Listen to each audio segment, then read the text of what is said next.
We've talked about this a little bit this morning already, where we saw a quote from Sledgehammer, basically quoting saying, Modern Warfare 3 is a labor of love. And we spent years working on this, and I seriously doubt it. This game apparently is absolute trash. I mean, if you want to take a quick peek, you can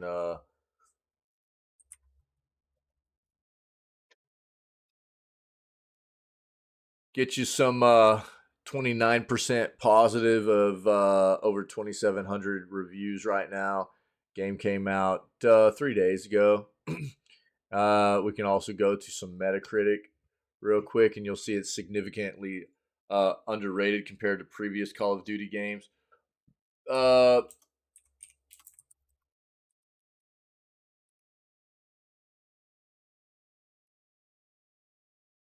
So the critic rating is a 53. The user rating for Call of Duty Modern Warfare 3 is a 1.5. Yep. And we already knew before the game even released that the campaign was roughly 4 to 5 hours long. Wow. Yeah, blow me away, why don't you?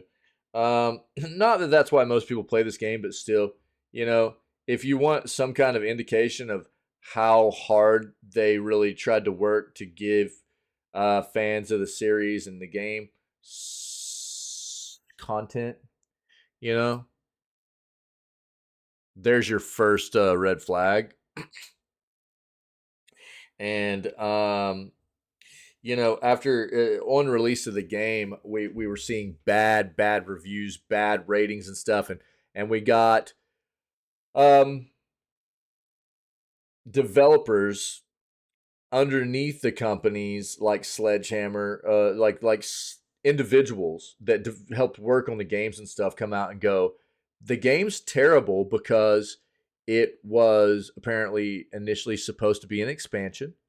And then they said, no, we're making this a standalone game, and you've got 16 months to get it done, right? And so we've got insider information that's been leaked with these employees that worked on this game, basically letting everybody know that the game's crap because they rushed it, right?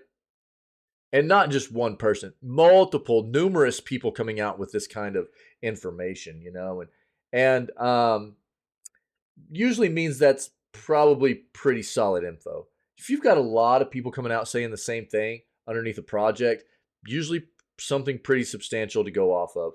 Good information, right? And then you have Sledgehammer coming out with a quote trying to say stuff like, this was a labor of love, give me a break, man. Own your mistake. Tell everybody that this was, really unacceptable. You shouldn't have done this. This is a terrible way to treat your community, But they're not doing that. Yeah. They just try to deny it. Deny. And now we'll get to see about something else here that apparently is just terrible about the game. So, Call of Duty Modern Warfare 3 fans slam new Armory unlocks feature worse than mobile games. Call of Duty Modern Warfare 3 fans are angered by a new feature known as Armory unlocks. The CoD series is a non-stop machine that has been pumping out new games for 20 years. For a while, innovation was very possible, albeit sometimes controversial among fans. We saw the series go from modern historical settings to the far-flung future with wall-running, jetpacks, space battles, and more. Ultimately, the series went back to basics and is now trying to figure out how to innovate upon material that has existed for many, many years now. Some of it works, some of it doesn't, but it does seem to lead to some changes that are done for the sake of change and upset fans. Latest example is in Call of Duty Modern Warfare 3, and they're called Armory Unlocks.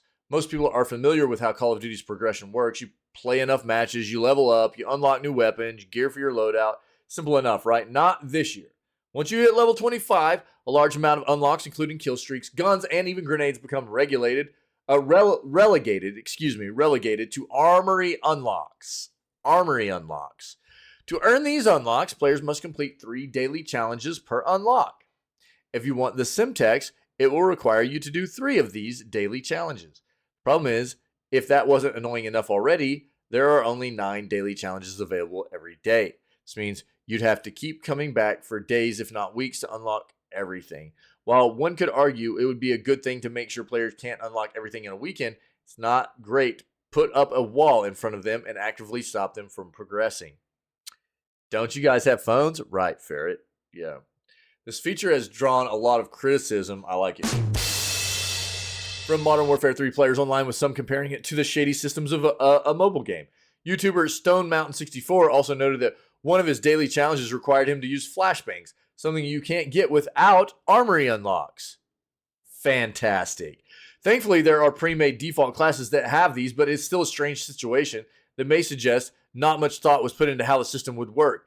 It was, again, trying to push out something too fast, worrying more about quantity of how fast they can push out as many products as possible over the quality of these products and software, right? It was also claimed that some challenges were not tracking correctly, therefore hindering any progress players were making. There's a way to counter the Armory unlocks, however. You can go into zombies, find the gear you want, extract with it to keep it. New system is drawing enough ire from fans that it wouldn't be shocking if Sledgehammer makes some adjustments. Nothing has been confirmed yet. It doesn't seem to be a feature that is going over well with fans, and seems a bit redundant if you can just circumvent it in zombies. Doesn't seem well thought out, does it? I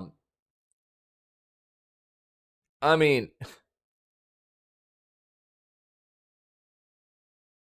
Microsoft has their hands full, okay? They just finished this acquisition of Activision Blizzard. They have their hands full. Blizzard can't even do basic math. We saw that in one of their most recent flipping Diablo 4 season,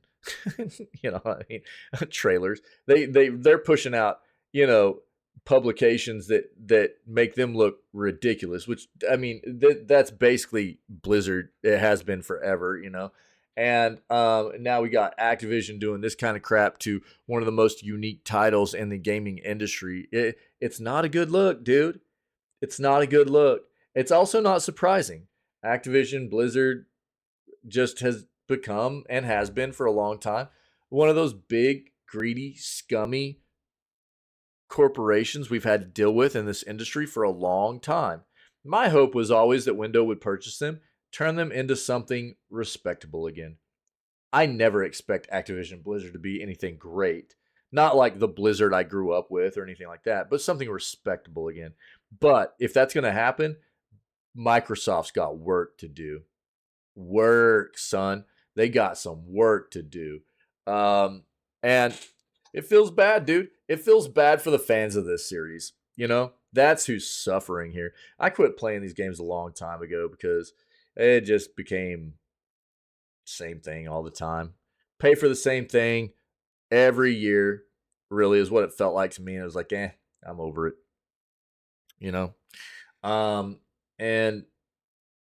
But I respect it, dude. Games are about having fun.